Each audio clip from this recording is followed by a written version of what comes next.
ओम नमो भगवते वासुदेवाय। ओम नमो भगवते वासुदेवाय।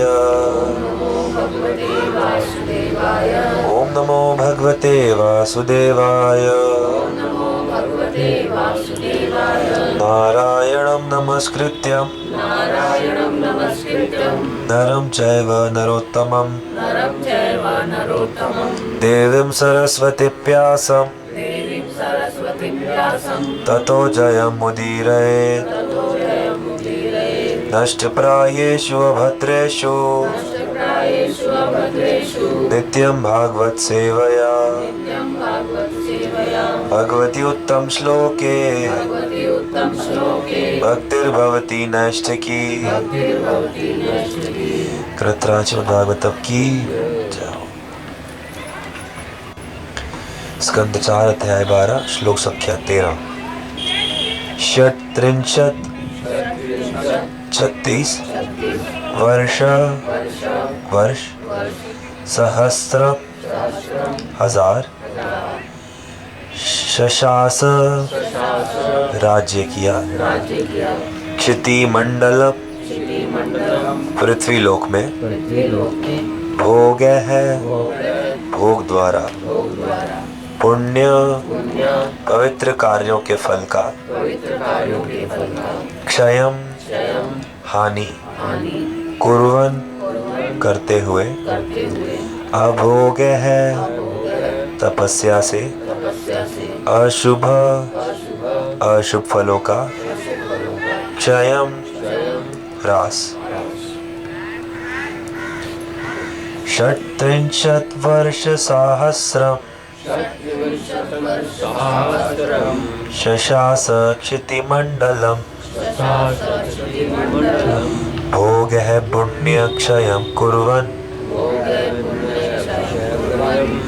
अभोग है शुभ क्षयम। ध्रुव महाराज ने इस लोक पर 36,000 वर्षों तक राज्य किया। उन्होंने पुण्यों को भोग द्वारा और अशुभ फलों को तपस्या द्वारा क्षीण बनाया। तात्पर्य: ध्रुव महाराज ने इस ग्रह पर 36,000 वर्ष तक राज्य किया। इसका अर्थ यह हुआ कि वह सत्य युग में विद्यमान थे, क्योंकि सत्य युग में लोग 1,00,000 वर्षों तक जीवित रहते थे। उसके बाद के युग त्रेता में लोग 10,000 वर्ष तक और उसके अगले युग द्वापर में 1,000 वर्ष तक जीते थे। आज के कलयुग में जीवन की अधिकतम अवधि 100 वर्ष की है। युग परिवर्तन के साथ जीवन अवधि तथा स्मृति, दया भाव तथा अन्य सभी सद्गुणों का ह्रास होता रहता है। कार्य 2 तरह के होते हैं, पवित्र तथा अपवित्र। पवित्र कार्य अर्थात पुण्य करने से उच्च सुखोपभोगी सुविधाएं मिल सकती हैं, किंतु अपवित्र कार्यों से कठिन दुख झेलना पड़ता है। भक्त की रुचि ना तो भोग में रहती है, ना ही वह दुख से प्रभावित होता है।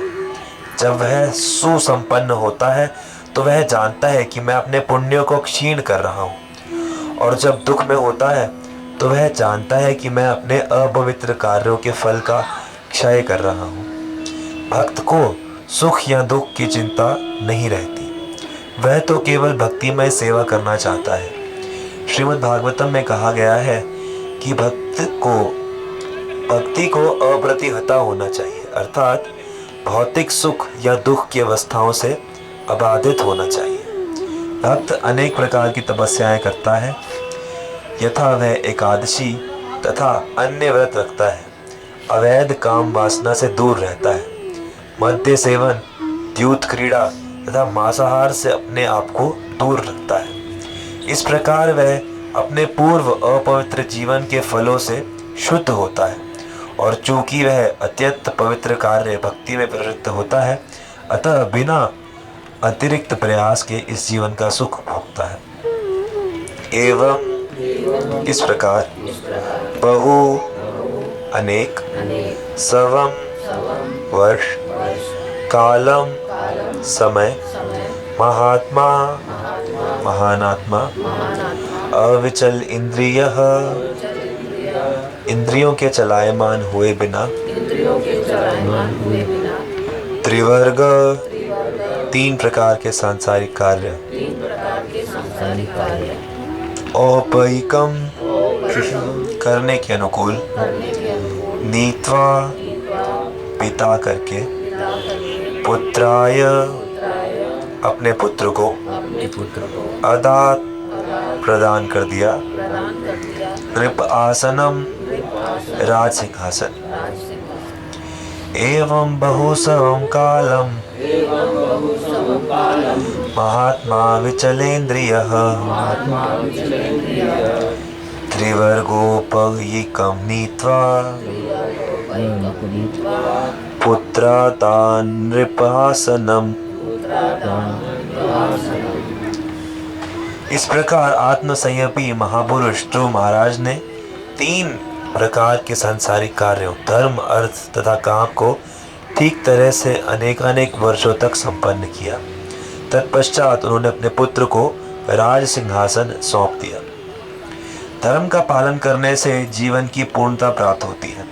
इससे स्वतः आर्थिक विकास होता है और तब समस्त भौतिक इच्छाओं को पूरा करने में कोई कठिनाई नहीं होती। चूंकि राजा के रूप में ध्रुव महाराज को अपनी स्थिति बनाए रखना था, अन्यथा प्रजा पर शासन करना संभव न था, अतः उन्होंने इसे अच्छी तरह निभाया। जब उन्होंने देखा कि उनका पुत्र बड़ा हो गया और राज सिंहासन का भार ग्रहण कर सकता है, तो वे तुरंत ही अपना भार उतारकर सांसारिक व्यस्तताओं से विरक्त हो गए। यहाँ पर प्रयुक्त शब्द अविचलेंद्रिय अत्यंत महत्वपूर्ण है, जिसका अर्थ यह है कि उनकी इंद्रियां विचलित नहीं हुई, ना ही उनकी इंद्रिय शक्ति घटी, यद्यपि आयु की दृष्टि से वे अत्यंत वृद्ध हो चुके थे। चूंकि उन्होंने 36,000 वर्षों तक राज्य किया था, अतः निष्कर्ष निकाला जा सकता है कि वे अत्यंत वृद्ध हो चुके थे, किंतु उनकी इंद्रियां तरुण थी। फिर भी वे इंद्रिय तृप्ति में रुचि नहीं रखते थे। दूसरे शब्दों में वे आत्मसंयमी बने रहे। उन्होंने अपने कर्तव्य सही ढंग से सांसारिक रीति से पूरे किए। यही महान भक्तों की व्यवहार प्रणाली है। भगवान श्री चैतन्य के एक महान शिष्य श्रील रघुनाथ दास गोस्वामी एक धनी व्यक्ति के पुत्र थे। यद्यपि उन्हें सांसारिक सुख भोगने की तनिक भी इच्छा नहीं थी, किंतु जब उन्हें राज्य का प्रबंध करने का भार सौंपा गया तो वे उसे सुचारू रूप से करते रहे। श्रील गौर सुंदर ने उन्हें सलाह दी कि अंदर से तुम अपने आप को तथा अपने मन को पूर्ण रूप से अलिप्त रखो, किंतु बाहर से सारे कार्य उसी तरह करते रहो जिस रूप में वे होने चाहिए। ऐसे दिव्य स्थिति केवल भक्त ही प्राप्त कर सकते हैं। जैसा कि श्रीमद् भगवद गीता में कहा गया है, जहाँ अन्य लोग जैसे योगी अपनी इंद्रियों को बलपूर्वक वश में करना चाहते हैं, वहीं भक्तजन पूर्ण इंद्रिय शक्तियों से युक्त होने पर भी उनका प्रयोग नहीं करते, क्योंकि वे उन्हें उच्चतर दिव्य कर्मों में लगाते हैं। मन्यमानः मानते हुए इदम यह विश्वम ब्रह्मांड माया बहिरंगी शक्ति द्वारा रचितम निर्मित आत्मनि जीवात्मा को अविद्या मोह से रचित निर्मित स्वप्न गंधर्व नगर मायाजाल उपमम सदृश मन्यमान इदं विश्वम माया रचितम आत्मनि अविद्या रचित स्वप्न गंधर्व नगरोपमम। तो महाराज को अनुभव हो गया कि यह दृश्य जगत जीवात्माओं को स्वप्न अथवा मायाजाल के समान मोहग्रस्त करता रहता है, क्योंकि यह परमेश्वर की बहिरंगी शक्ति माया की सृष्टि है। तात्पर्य, कभी कभी घने जंगल में ऐसा प्रतीत होता है कि वहाँ बड़े बड़े प्रासाद तथा सुंदर नगर हैं। इन्हें पारिभाषिक शब्दों में गंधर्व नगर कहते हैं। इसी प्रकार स्वप्न में भी हम कल्पना से अनेक मिथ्या वस्तुओं की सृष्टि करते रहते हैं। स्वरूप सिद्ध व्यक्ति अथवा भक्त यह भली भांति जानता है कि यह दृश्य जगत क्षणिक और माया का रूप बनकर सत्य प्रतीत हो रहा है। यह मायाजाल से सदृश है, किंतु इस छाया सृष्टि के पीछे वास्तविकता रहती है और वह है आध्यात्मिक जगत। भक्त तो आध्यात्मिक जगत में रुचि रखता है, इसकी छाया में नहीं। क्योंकि उसे परम सत्य का बोध हो चुका होता है, इस कारण वह सत्य का क्षणिक छाया में रुचि नहीं दिखाता। इसकी पुष्टि श्रीमद् भगवत गीता में हुई है, परम दृष्ट्वा निवर्तते। तो यहाँ पर चर्चा हो रही है कि ध्रुव महाराज किस तरह से 36,000 वर्षों तक उन्होंने बहुत ही योग्य तरीके से राज्य किया और अपने पुण्यों का और पापों का दोनों का क्षय किया। तो जो भी हम भोग करते हैं, जो भी हमारे साथ अच्छा हो रहा है, तो वो हमारे पुण्य कर्मों के कारण हो रहा है, और जो भी हमारे साथ बुरा हो रहा है वो हमारे पाप कर्मों के कारण हो रहा है। और जीवन के चलते चलते इनका क्षय होता रहता है। हमें ये ध्यान रखना है कि हमें नए कर्म नहीं बनाने। जैसे कि ध्रुव महाराज के बारे में आया कि वो संयमित इंद्रियों के साथ रहते हुए भगवान की भक्ति करते रहे। तो पुराने कर्म आएंगे और उनका फल भोगना पड़ेगा, लेकिन हमें ये ध्यान रखना है कि हमें उनके प्रभाव में आकर नए कर्म नहीं बनाने। जब भी मनुष्य भोग करता है तो उसमें स्वभाव आ जाता है अहंकार करने का। अहंकार ही हो जाता है, क्योंकि वो भोग कर रहा होता है। तो कहीं ना कहीं जब वो देखता है कि मैं भोग कर रहा हूँ, तो एक सुपीरियरिटी कॉम्प्लेक्स या अपने आप को ज़्यादा महत्वपूर्ण समझने का भाव आ जाता है कि भाई देखो, मुझे इतनी प्रशंसा मिल रही है, बाकियों को नहीं मिल रही, इसका मतलब मैं विशेष हूँ। तो हम ये भूल जाते हैं कि ये हमारे पुण्य कर्मों के कारण है। तो उस अहंकार में आकर फिर मनुष्य नए कर्म बनाता है। तो मनुष्य को ये ध्यान रखना चाहिए कि ये जो भी हो रहा है ये मेरे पुराने पुण्य कर्मों के कारण है। इसके कारण मुझे अहंकार नहीं करना है, मुझे भगवान की भक्ति में ही लगे रहना है, अपने आप को विनम्र और दीन बना कर रखना है। क्योंकि भक्त का सबसे महत्वपूर्ण गुण विनम्रता ही है। अगर विनम्रता चली जाती है, अगर स्वभाव में टेढ़ापन, तीखापन आ जाता है, तो वो भक्त अहंकार के वशीभूत फिर से फंस जाएगा। ब्रजवासियों की बात अलग है। कई बार लोग ब्रजवासियों को देखते हैं और कहते हैं कि भाई वो तो ऐसे टेढ़े हैं, वो तो ऐसे बात करते हैं, या ऐसे, तो क्या दिक्कत है। तो उनकी बात अलग है, क्योंकि उनका जन्म ब्रज में हुआ है या उनके अंदर जन्मजात कुछ भाव है, वो बात अलग है। उनके ऊपर कड़वापन होके भी अंदर मिठास रह सकती है। लेकिन हम लोग साधक श्रेणी में आते हैं, तो साधकों को ये विशेष रूप से ध्यान रखना चाहिए कि हमारा स्वभाव कभी भी अहंकार से बह ना जाए।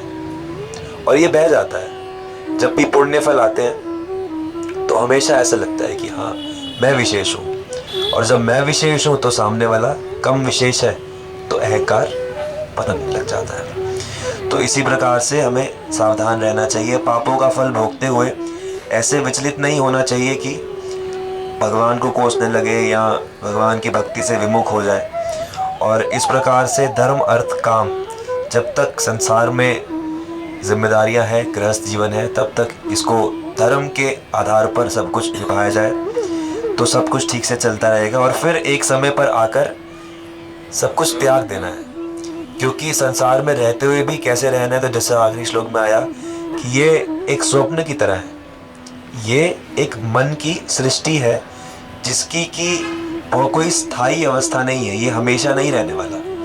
ये संसार, ये शरीर, ये संबंध, ये जो भी शहर, ये घर बार, जो भी कुछ दिखता है, ये हमेशा नहीं रहने वाला।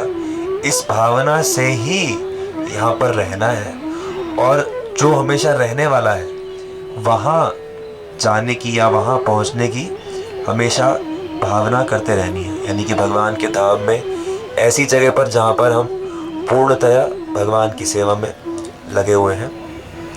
तो ध्रुव महाराज जो हैं वो ऐसे भावना से रहते हुए जिए, और फिर उसके बाद उन्होंने सब कुछ अपने पुत्र को सौंपकर आगे प्रस्थान किया और इस भाव को और दृढ़ किया, भगवान का भजन किया। और आगे फिर देखेंगे कैसे उन्हें वैकुंठ से विमान लेने आया और वो भगवान के धाम में चले गए।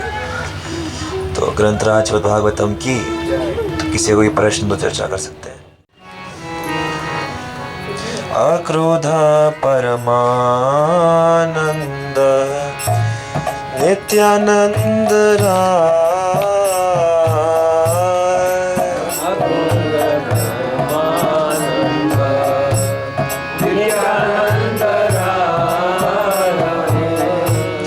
अभिमान शून्य निताय नगर बिड़ाय। अभिमान शून्य निताय नगर बिड़ाय। अक्रोध परमानंद नित्यानंद राय।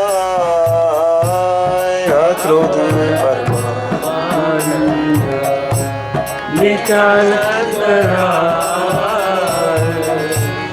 अधमा पतिता जीवे द्वार द्वार गिया।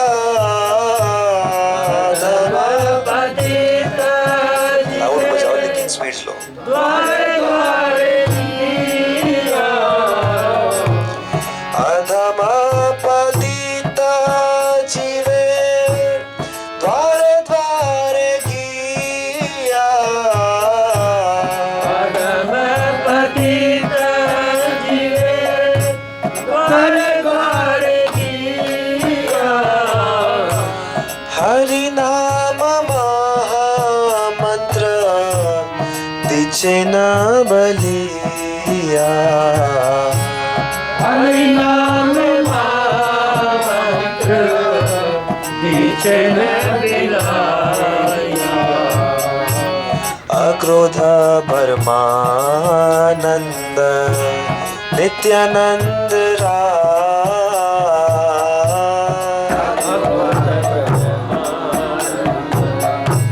नित्यानंद राय।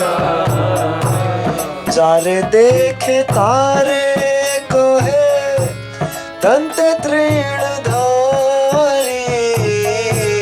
चारे देखे तारे कहे गंदे धारे।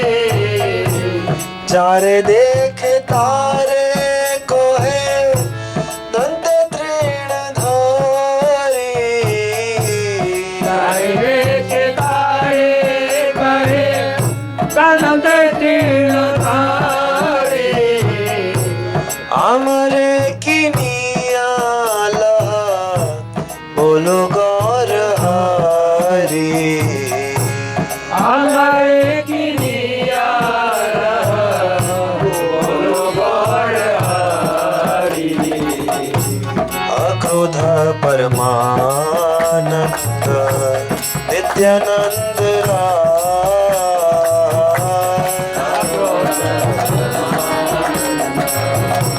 नित्यानंद राय। अभिमान शून्य निताय नगर बिड़ाय। अभिमान शून्य निताय नगर बिड़ाय। अक्रोध परमानंद नित्यानंद राय।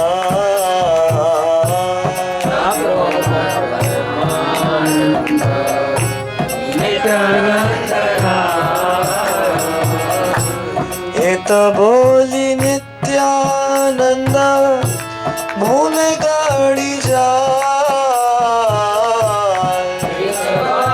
नित्यानंद भूमि गाड़ी जाय। सोनारा परत जना धुलते लोटा।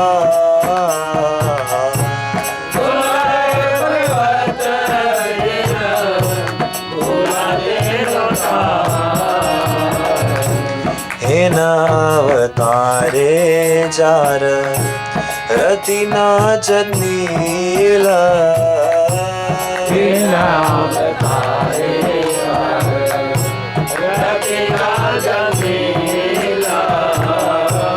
लोचन बले से पापी एलो और गेला।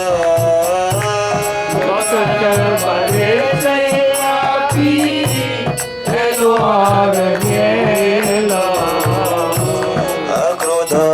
परमानंद नित्यानंद राय।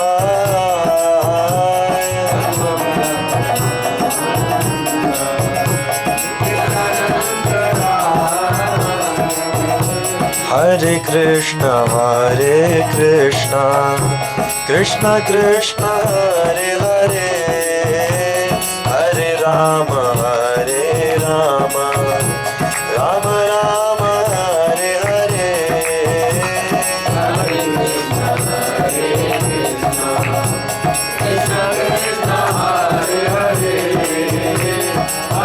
राम हरे हरे। हरे कृष्णा कृष्णा कृष्णा हरे हरे, हरे राम राम राम हरे हरे। हरे कृष्णा कृष्णा कृष्णा हरे हरे, हरे राम राम राम हरे हरे। हरे कृष्णा कृष्णा कृष्णा हरे हरे, हरे राम राम राम हरे हरे। हरे कृष्णा कृष्णा कृष्णा हरे हरे, हरे राम राम राम हरे हरे। हरे कृष्णा कृष्णा कृष्णा हरे हरे, हरे राम